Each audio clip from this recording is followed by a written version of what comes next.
Foundation, History class, Modern India as a last topics, remaining part, 1940 अगस्त प्रस्ताव, 1942 Cripps Mission, 1942 Quit India Movement, 1944 C Rajagopalachari formula, 1945 Wavell प्रस्ताव यानी शिमला सम्मेलन, 1946 cabinet mission, 1947 Bharat Pakistan स्वतंत्रता अधिनियम।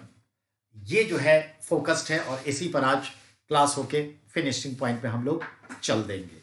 ठीक है, तो ये ध्यान में रखना है। चलिए इस फिनिशिंग पॉइंट को हम लोग देखते हैं कैसे क्या। तो बहुत सिंपल एंड सोबर तरीके से फिनिशिंग होगी, इसको गौर से सुनिए। 1939 में जैसा हमने आपसे कहा था कि हमने व्यक्तिगत सत्याग्रह की शुरुआत करी थी, जो एक रचनात्मक आंदोलन था। अब क्या होता है, second world war going on है और 1940 में ऑगस्टस नाम के व्यक्ति के माध्यम से अगस्त के महीने में ब्रिटिश गवर्नमेंट ने भारत के जनता से बातचीत करने के संदर्भ में एक प्रपोजल भेजा। इसलिए इसको ऑगस्टस, व्यक्ति के नाम पर ऑगस्टस प्रपोजल, और अगर अगस्त महीने को देखें तो अगस्त प्रस्ताव, अगस्त प्रपोजल कहते हैं। ऑगस्टस भी सही है व्यक्ति के नाम पे, अगस्त का महीना संयोग में है तो अगस्त प्रस्ताव कहते हैं। और इस प्रस्ताव में उन्होंने कहा था कि भारत के लोग द्वितीय विश्व युद्ध में ब्रिटेन का साथ दे और जब युद्ध समाप्त हो जाएगा तो हम आपको डोमिनियन स्टेटस दे देंगे। जब युद्ध समाप्त हो जाएगा तो हम आपको डोमिनियन स्टेटस दे देंगे। पर यह कब युद्ध समाप्त होगा? और इन द बिगनिंग में 42 तक सारा पलड़ा, 42 का 43 तक सारा पलड़ा भारी था किसका? फॉय नेशन का, एक्सेस पावर का। तो हम लोगों ने कहा कि नहीं, आप वापस जाइए। अगस्त प्रस्ताव वापस चला गया, हम लोगों ने डिनाई कर दिया। ये अगस्त प्रस्ताव था। अगस्त प्रस्ताव कब आया? 1940। क्या था? भारतीय लोग सेकेंड वर्ल्ड वॉर में पूरी मदद संसाधन समेत ब्रिटेन का करें, जब युद्ध समाप्त होगा तो डोमिनियन स्टेटस दे देंगे। यही था। हमने क्यों नकार दिया, क्यों नहीं माना? क्योंकि उसमें कोई भी चीज क्लियर कट नहीं था। युद्ध कब समाप्त होगा कोई गारंटी नहीं था, और युद्ध की परिस्थिति देखी जा रही थी कि मित्र देश हार रहे थे और दुश्मन देश हावी था। तो ऐसे में ब्रिटेन पावर में रहेगा या नहीं रहेगा, यह भी एक सवाल था। तो हमने जो है उसे नकार दिया। एक पॉइंट खत्म। याद रखिएगा, अगस्त प्रस्ताव का संदर्भ यहां से खत्म। अब हम अगस्त प्रस्ताव को फिनिश कर दिया, ये खत्म हो गया। अब नेक्स्ट है 1942 क्रिप्स मिशन। ध्यान से सुनेंगे।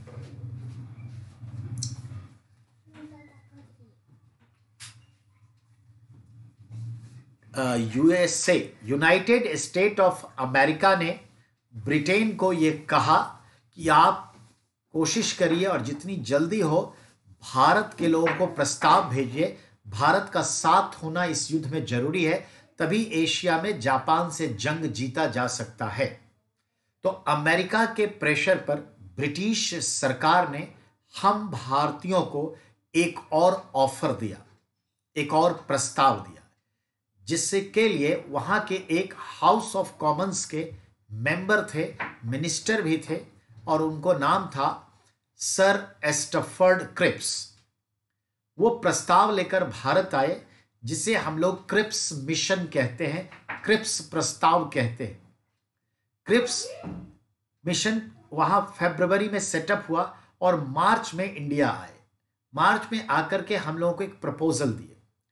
प्रपोजल ये था कि आप भारतीय वही सेकेंड वर्ल्ड वॉर में ब्रिटेन की मदद करें, मित्र देशों का मदद करें, और फिर युद्ध समाप्त होने पर भारत पाकिस्तान नाम के 2 डोमिनियन स्टेट्स होंगे, जिसमें लोकल गवर्नमेंट के तौर पे यानी डोमेस्टिक रूल आप ही करेंगे, पर जो लॉजिस्टिक होता है, जो एक्सटर्नल होता है, like defence, external securities, diplomatic relations, currencies, army, इन सब पे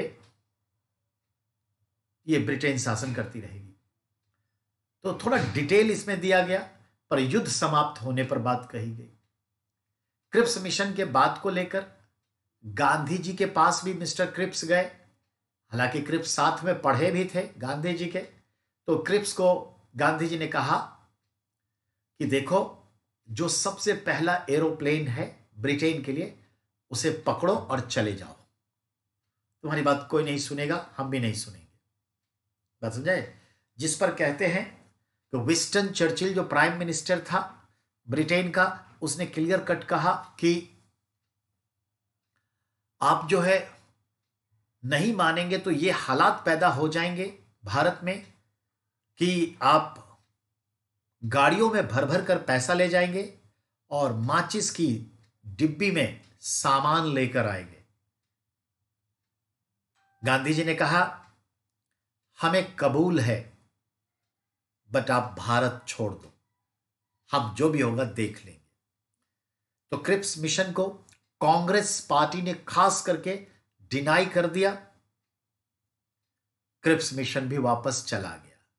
तो क्रिप्स प्रस्ताव 1942, वही भारत सहायता दे, मदद करे, और युद्ध के बाद 2 डोमिनियन स्टेटस भारत पाकिस्तान के बारे में डिटेल में बात की। पर हमने नकार दिया, कांग्रेस ने नकार दिया क्रिप्स मिशन को। सर स्टफर्ड क्रिप्स ये प्रस्ताव लेकर आए थे, अमेरिका के प्रेशर पर आया था। यह हो गया। तो क्रिप्स मिशन से अब ज्यादा कुछ नहीं लेना देना, ये आपका क्लियर। अब आइए 1942 क्विट इंडिया मूवमेंट। अब समझिए, 1942 का संदर्भ है, जापान क्लाइमेक्स पर है। एशिया के तमाम उन देशों और द्वीपों पर कब्जा कर चुका है, अंडमान निकोबार पर भी कब्जा कर चुका है, म्यांमार वगैरह सब रौंद डाला है, और परिस्थितियां ये है कि वो और हावी है और बहुत जल्दी भारत की सीमा में घुसने वाला है। ऐसे में रणभूमि भारत की जमीन होगी और भारत ही लहूलुहान होगा। लड़ेगा ब्रिटेन पर मरेगा भारत।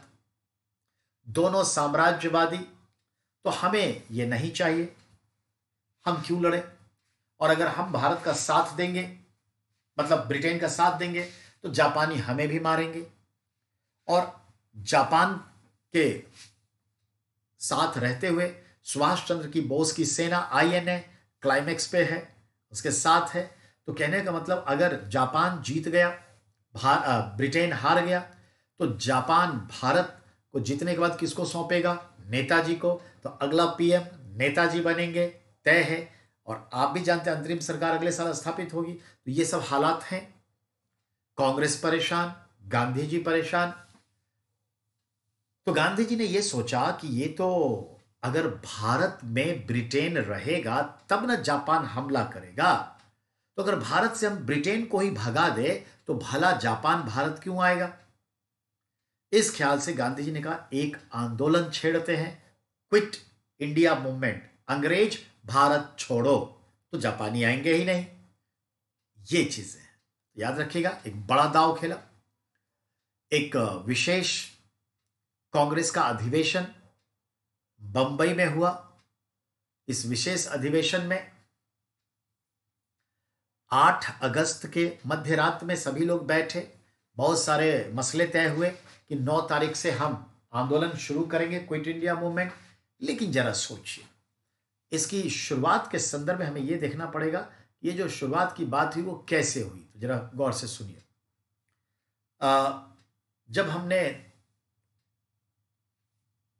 ग्वालियर टैंक मैदान मुंबई में 8 अगस्त की मध्यरात्रि में सारे फैसले कर लिए थे, लेकिन फैसले से पहले की स्थिति समझिए।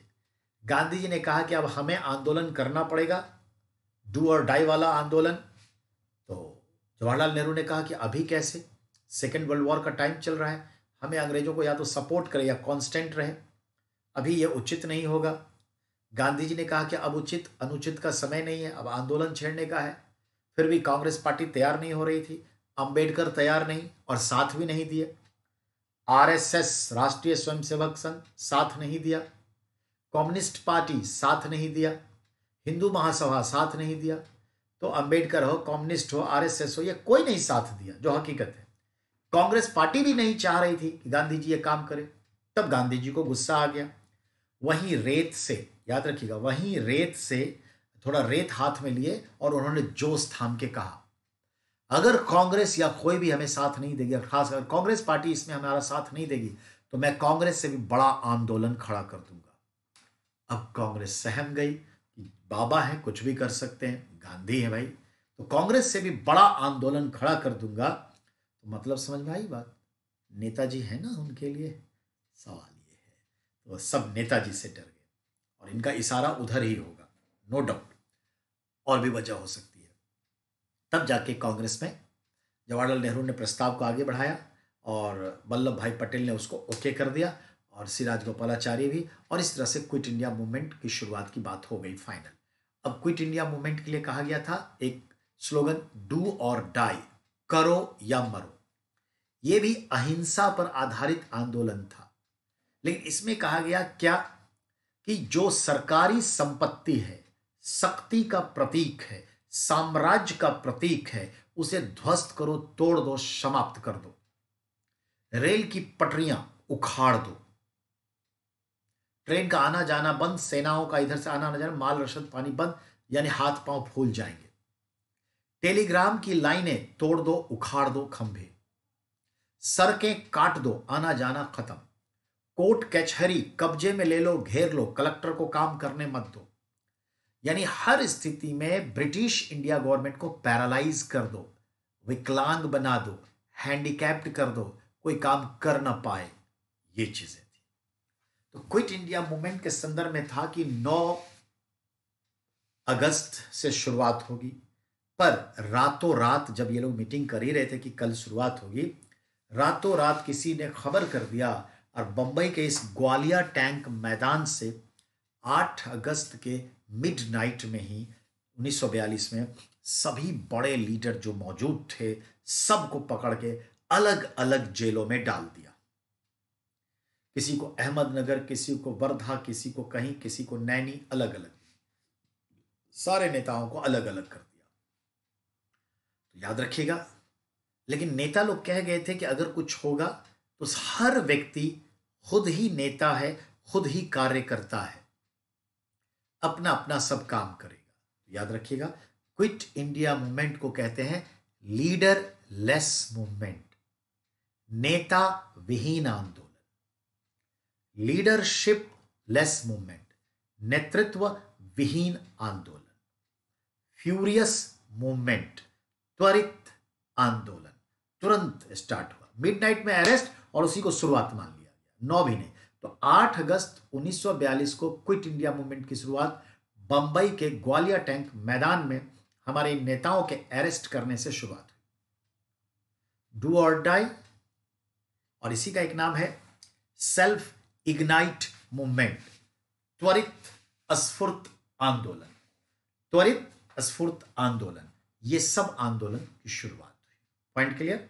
अब आइए, ये जो तमाम बातें हम देखते हैं यह आंदोलन के संदर्भ में, उद्देश्य ब्रिटिश इंडिया हुकूमत को पैरालाइज करो, शक्ति के प्रतीक तमाम चीजों को ध्वस्त कर दो, नष्ट कर दो, प्राइवेट प्रॉपर्टी को कोई परेशान नहीं करेगा, छेड़ेगा नहीं, तोड़ेगा नहीं, फोड़ेगा नहीं, सरकारी संपत्ति को नष्ट करो, यह सब चला।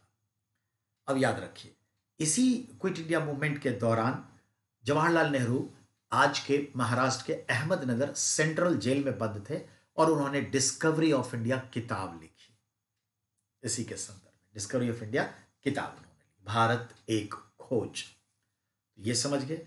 यरवदा जेल महाराष्ट्र में गांधी जी बंद थे, उन्हीं जेल में अलग बैरक में कस्तूरबा गांधी भी बंद थी, और उन्हीं में अलग जेल में महादेव देसाई जो थे, जो गांधी जी के क्या कहते हैं वो सेक्रेटरी थे, प्राइवेट, वो भी बंद थे। तो जैसा कि हम जानते हैं ये सब जेल में जगह जगह पर बंद हैं। अब आइए, अब हम देखते हैं कि इस आंदोलन के दौरान हम एक उषा मेहता नाम की स्त्री को देखते हैं जो मुंबई की थी, और Usha Mehta underground radio station को ऑपरेट करती थी। यानी रेडियो चलाती थी। अंडरग्राउंड मतलब भूमिगत, यानी छुप करके, ऐसा नहीं जमीन के नीचे जाके, छुप करके, और वॉलेंटियर्स को संदेश देती थी। तो क्विट इंडिया मूवमेंट चल रहा था। ऐसी परिस्थिति में जयप्रकाश नारायण और नरेंद्र देव, वो थोड़े सोशलिस्ट व्यू के थे। इन दोनों को हजारीबाग सेंट्रल जेल में कैद करके रखा था ब्रिटेन, मतलब ब्रिटिश इंडिया गवर्नमेंट ने। तो जब उनको पता चला कि भाई आंदोलन शुरू हो गया और हम जेल में हैं, तो इतनी खुशी हुई, उन्होंने जेल तोड़ के भाग लिए।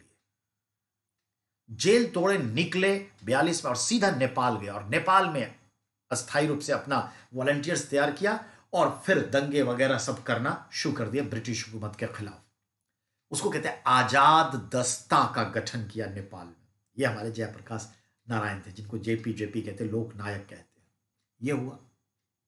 उन पर जिंदा या मुर्दा 25,000 रुपए का इनाम रखा गया। पकड़ में नहीं आए, ये भी हकीकत है। अब आगे आइए, तो ये देख लिया आपने क्विट इंडिया मूवमेंट का संदर्भ आपके सामने। बहुत जल्दी अंग्रेजों को लगने लगा कि अगर इसको सप्रेश नहीं किया जाएगा बढ़िया से, तो ये 1857 से भी बड़ी क्रांति हो जाएगी। और अंग्रेजों ने मशीन गन से गोली चलाई, हेलीकॉप्टर से गोली चलाया, और बहुत हम लोगों को खून खराबा हुआ। नतीजतन हम धीरे धीरे धीरे धीरे आंदोलन शांत हो गया, पर धुआं उठता रहा, आग सुलगती रही। तो ये चीजें, तो 42 में ये मूवमेंट शांत हुई। इसको कहते हैं quit India movement, self ignited movement, furious movement, त्वरित आंदोलन, leadership less movement, leader less movement, ये सब इसके नाम है इतने सारे। ठीक है, याद है, डू और डाई का नारा दिया, अंग्रेज भारत छोड़ो एक कहना था, ये चीजें। और 8 अगस्त मध्यरात्रि ग्वालियर टैंक मैदान, जिसे आज अगस्त क्रांति मैदान कहते हैं, मुंबई से इसकी शुरुआत हुई। Point clear? तो ये हुआ आपका क्विट इंडिया मूवमेंट, जिससे सवाल बनाएगा। तो ये आपका क्लियर, ठीक है, ये क्लियर। अब जब ये लोग जेल में हैं, तो चक्रवर्ती राजगोपालाचारी एक फॉर्मूला लाते हैं, 4 सूत्री। सी राजगोपालाचारी फॉर्मूला में 4 पॉइंट्स थे। वो पॉइंट्स ये थे कि जिस तरह से सब बड़े नेता जेल में हैं, डेडलॉक की स्थिति है, स्वतंत्रता आंदोलन चल नहीं रहा है, तो उन्होंने मुस्लिम लीग के साथ मिलकर बात की कि ये 4 सूत्री फार्मूला से हम लोग आगे बढ़े, कि जब हम लोग को आज़ादी मिलेगी तो भारत पाकिस्तान इस तरह से बढ़ के अपना डोमिनेट स्टेट्स करेगा। पर जिन्ना ने कहा ये तांगा आगे नहीं चलेगा, क्योंकि घोड़ा तांगा के पीछे लगा है, यानी ये नहीं चलेगा। तो सी राजगोपालाचारी फॉर्मूला कब आया? 1944 में आया। कौन लाए? तो ये लाए। कितने पॉइंट थे इसमें? 4 पॉइंट थे, इससे ज्यादा कुछ भी नहीं होगा इसमें पूछा हुआ। अब आइए 1945 वेवेल पे बात करें। हम वेवेल प्रस्ताव पे आपसे बात करने जा रहे हैं, समझिए। Lord Wavell governor general of India थे, और आखिरी तौर पे तो नहीं, लेकिन सेकंड लास्ट अंग्रेज थे। वेवेल ने एक प्रस्ताव दिया। तो एक्चुअली अब रसिया, यूएसएसआर ब्रिटेन को प्रेशर कर रही है कि सेकेंड वर्ल्ड वॉर में जीतना तभी संभव होगा जब भारत और भारत के लोग और उसके संसाधन का इस्तेमाल हो।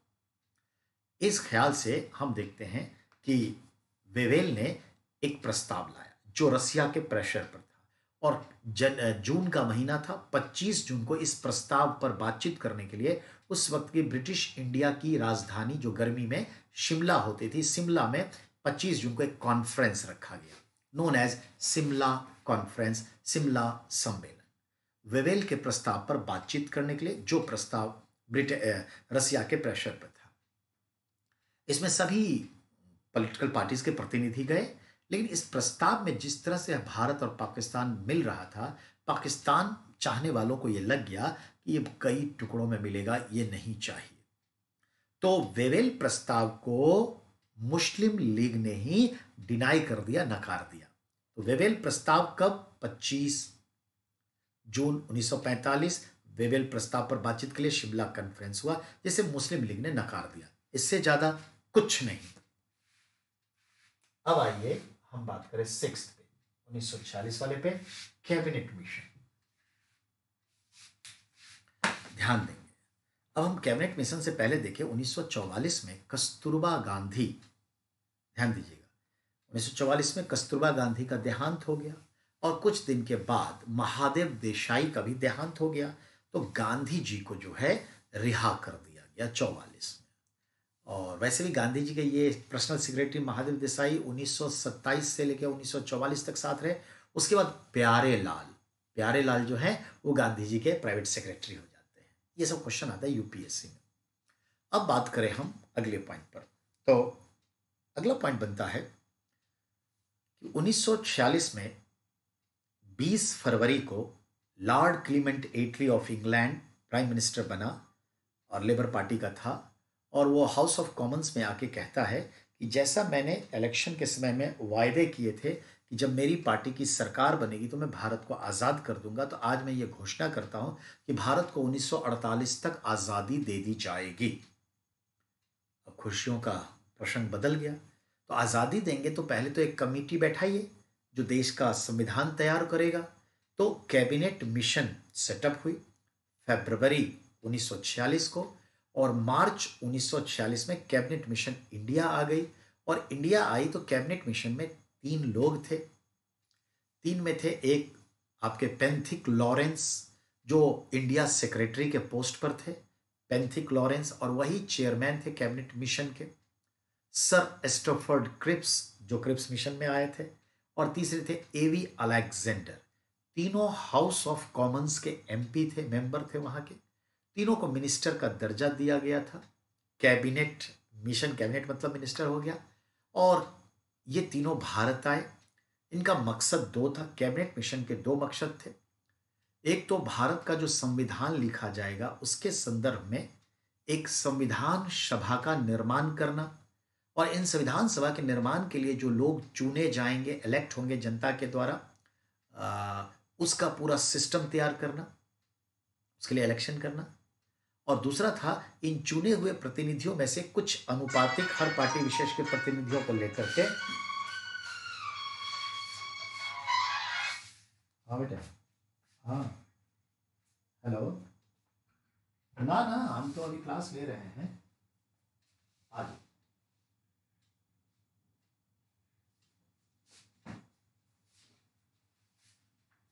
तो अब क्या होता है कि दूसरा उद्देश्य क्या था? एक तो संविधान सभा का निर्माण करना, और दूसरा उद्देश्य था कि उन्हीं में से समानुपातिक आधार पर रेशियो वाइज में जो पार्टी जितना सीट जीती उसके अनुपात में एक अंतरिम सरकार, एक एग्जीक्यूटिव गवर्नमेंट, एक अस्थाई सरकार का गठन करना, ताकि ब्रिटिश इंडिया गवर्नमेंट जाने टाइम में जो सारे पावर्स हैं वो ऑथराइज्ड गवर्नमेंट को देके जाए, ट्रांसफर करके जाए। यानी भारत छोड़ते हुए ब्रिटिश सरकार, ब्रिटिश इंडिया गवर्नमेंट जो थी वो एक प्राधिकृत सरकार को तमाम शक्तियां हस्तांतरित करके जाए, the all powers transfer to the proper authority, ये उद्देश्य है। और उसके बाद वो आपका पॉलिटिकल इश्यूज हो जाएगा। तो ये कैबिनेट मिशन था जिसके 3 मेंबर थे। पेंथिक लॉरेंस भारत सचिव भी थे और चेयरमैन भी थे। एवी अलेक्जेंडर जो दक्षिण एशिया के सेनापति रह चुके थे आज़ादी मतलब जंग जीतने के समय सेकेंड वर्ल्ड वॉर में, और एक थे क्रिप्स। तीनों कैबिनेट थे मंत्री और तीनों हाउस ऑफ कॉमन्स के मेंबर थे। तो ये कैबिनेट मिशन का क्लियरेंस हुआ। अब आइए, आपसे एक सवाल करता है आखिरी में कि भारत की आजादी, ध्यान दीजिएगा, भारत की आजादी किस योजना के तहत हुई? तो वेवेल ने जो रिजाइन दे दिया, तो अगले आए लॉर्ड विस्काउंट माउंटबेटन, गवर्नर जनरल कम वाइसराय। और माउंटबेटन को खास निर्देश देके भेजा गया था कि आप जाइए भारत का विभाजन करते हुए आजादी दे दीजिए। तो माउंटबेटन योजना के तहत भारत का विभाजन और आजादी हुई। माउंटबेटन प्लान के according division of India between India and Pakistan and independency हुई। उसके लिए माउंटबेटन प्लान के तहत एक बिल बन गया और बिल को नाम दिया भारत पाकिस्तान स्वतंत्रता विधेयक।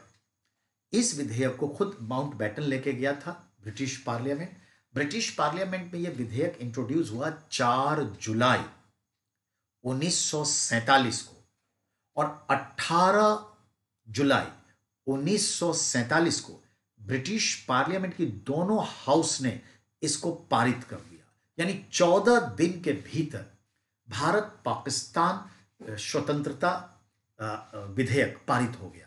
और 15 अगस्त 14 अगस्त को पाकिस्तान भारत से विभाजित होकर अलग हुआ और आजाद हुआ, और 15 अगस्त को मैं यानी हम भारत आजाद हुआ। तो इस तरह से याद रखें, 4 जुलाई 18 जुलाई पेश हुआ, पारित हुआ ब्रिटिश पार्लियामेंट 14 दिन के भीतर, 4 जुलाई 18 जुलाई 1947, 14 अगस्त को वो और 15 अगस्त को हम आजाद हो गए। तो पाकिस्तान पहले डिवाइड हुआ फिर आजाद हुआ, ये जरूर याद रखिएगा। और इस तरह से भारत की आजादी हमें मिली। ठीक है, तो चलिए इसके साथ, आज क्लास शॉर्ट था, आधे घंटे की ही क्लास समझिए हुई आपकी, और इसके साथ हम हिस्ट्री को फिनिश करते हैं। कल से हम शुरुआत करेंगे ज्योग्राफी, ठीक है, और क्या कहते हैं कॉम्बिनेशन ऑफ इकोनॉमी। तो ज्योग्राफी और इकोनॉमी का कॉम्बिनेशन होगा। कल परसों हम ज्योग्राफी करेंगे और अगले वीक से फिर 3 दिन 2 दिन, 3 दिन ज्योग्राफी और 2 दिन इकोनॉमी करेंगे। ठीक है, आपकी कोई सलाह मशविरा हो, कोई चॉइस हो तो जरूर भेज दीजिएगा। ठीक है, पर्सनल नंबर पे या जो ऑनलाइन वाला है बच्चे जिसमें, उसमें भेज दीजिएगा। ठीक है, तो बहुत बहुत धन्यवाद आप सभी का सहयोग के लिए, और फिर हम कल मिलते हैं आपसे। Thank you. आज इतने ही पे रखिए, क्योंकि आपका एक सब्जेक्ट लास्ट हुआ है तो आगे बढ़ने की स्थिति नहीं रखिए।